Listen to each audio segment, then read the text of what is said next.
Word, B. Yo, Renaissance, baby. Let's go. As the tape gets kicked off, punks get picked off, and Renaissance is on your whack shit get clipped. As the tape gets kicked off, punks get picked off, and Renaissance is on your whack shit get clicked off. Recording and ripping shit while we planning my pal and I, some Jordan and Pippen shit, plus we slamming like Allen.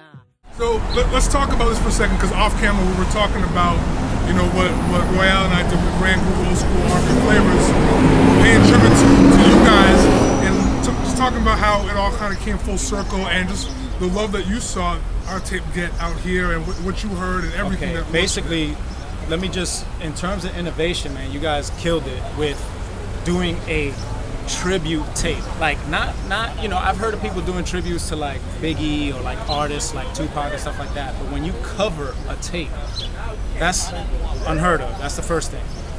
So 21B is like one of our more important tapes. It's like a old school R&B tape. It's one of my favorite tapes. Like, I could listen to that tape ad nauseum.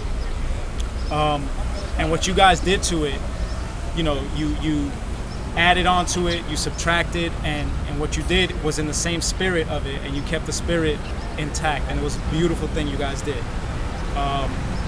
So when I heard that you had done this, you know, I'm on the phone with Double R like, yo, son, like, these two cats from Toronto covered our tape, dog. Covered it. Like, it was nominated for an award up there too. Covered it. So he was like, word? Like, what?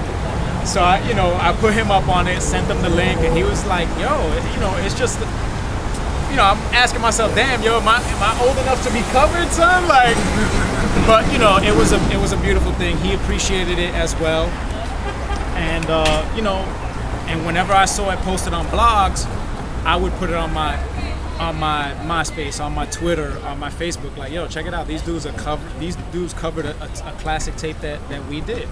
So people like locally that I know or that are on my friend list got up on you guys, and they were like, oh, this is crazy. Like, who are these dudes?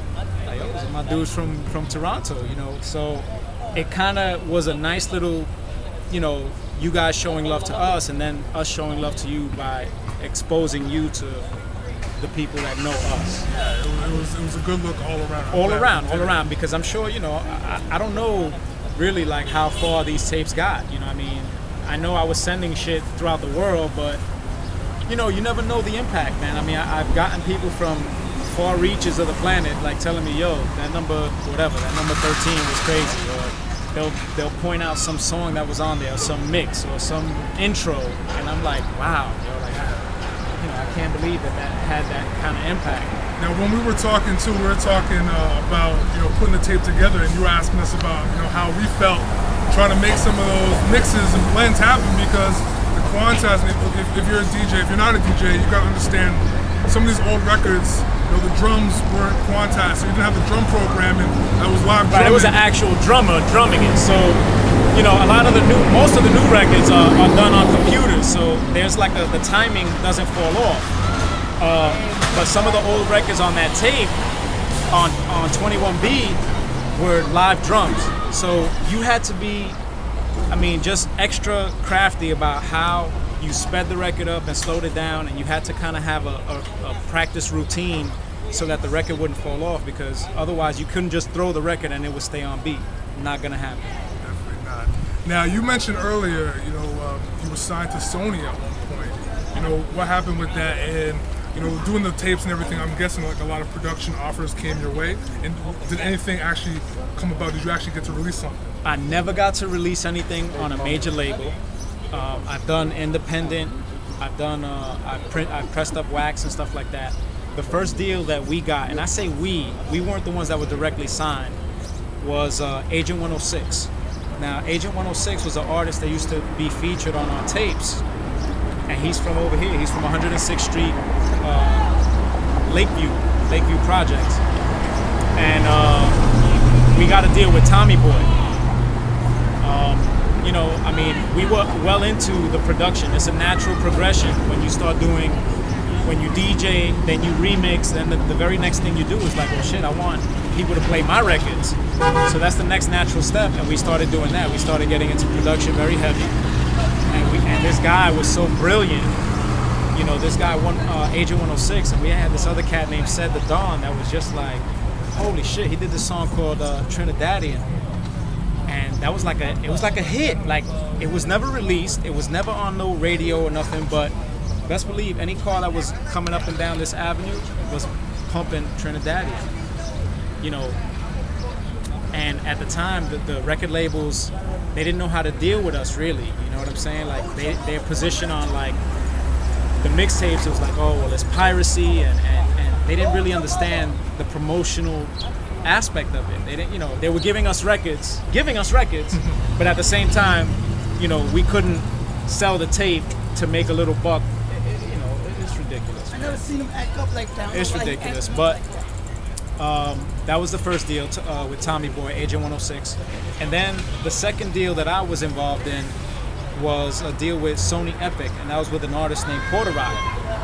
Now, Porter Rock was after the whole Double R thing, and Porter Rock is kind of legendary in this neighborhood, man. Like, you know, like, Porter Rock has a bigger personality than, I mean, he lights up a room, man. The dude is a straight star, you know what I mean? Anywhere he walks, and his lyrics, he's hip-hop. Dude is hip-hop. And somebody at Sony Epic saw it. We were doing joints together. I was producing the joints. You know, long story short, man, we kind of grew distant because of the game. You know, the game kind of came between us. Instead of us keeping it as tight as possible, it drove a big wedge between us. And by the time, toward the end, when Sony was like, okay, we need a couple more hits, he and I were like, we had frictions. I was like, you need hits, doggy? Go ahead, go to Swizz, go to these cats you've been fucking with. I'm good. I gave you my hits. So it was kind of some, you know, it was kind of a beef situation. Long story short, Sony dropped them. And that was it for me.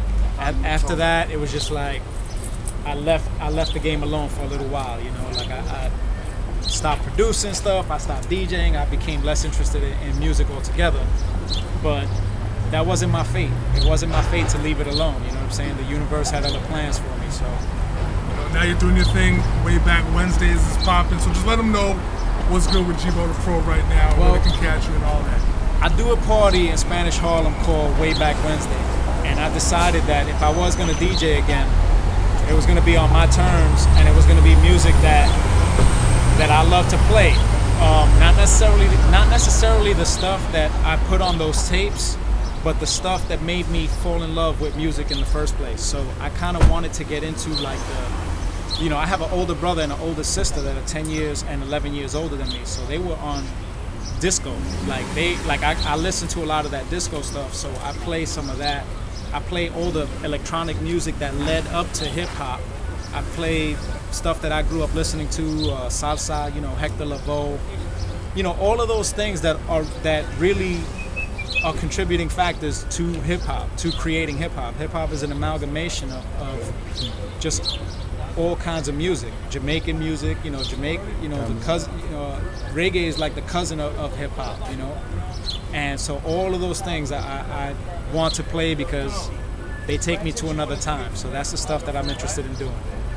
So I do a party called Way Back Wednesday, and I'm basically, my niche is old school, man. I love to play old school music. It's not that I have anything, I don't have beef, or I don't have anything against, like, the new stuff, but, you know, it doesn't speak to me as much as the old stuff does. So, and that's not to say that I won't ever play it. I will, you know, I do remixes, you know, if it catches my interest, but I'm more interested in the old stuff. Yeah, and any final words for, you know, everybody on our blog, grandgroove-djs.wordpress.com, YouTube, wherever? Basically, man, just, you know, if you're gonna be in the game, what I would say is it's okay to emulate, but add your own thing to it, man. Like, bring something else to it. You know what I'm saying? If everybody's doing A, B, and C, don't do A, B, and C. You know what I'm saying? Do X, Y, and Z. Do something else, baby. That's what it is. That's man in Harlem, boy. You better get up on it. Because if you listen to that music, that's the best in the world.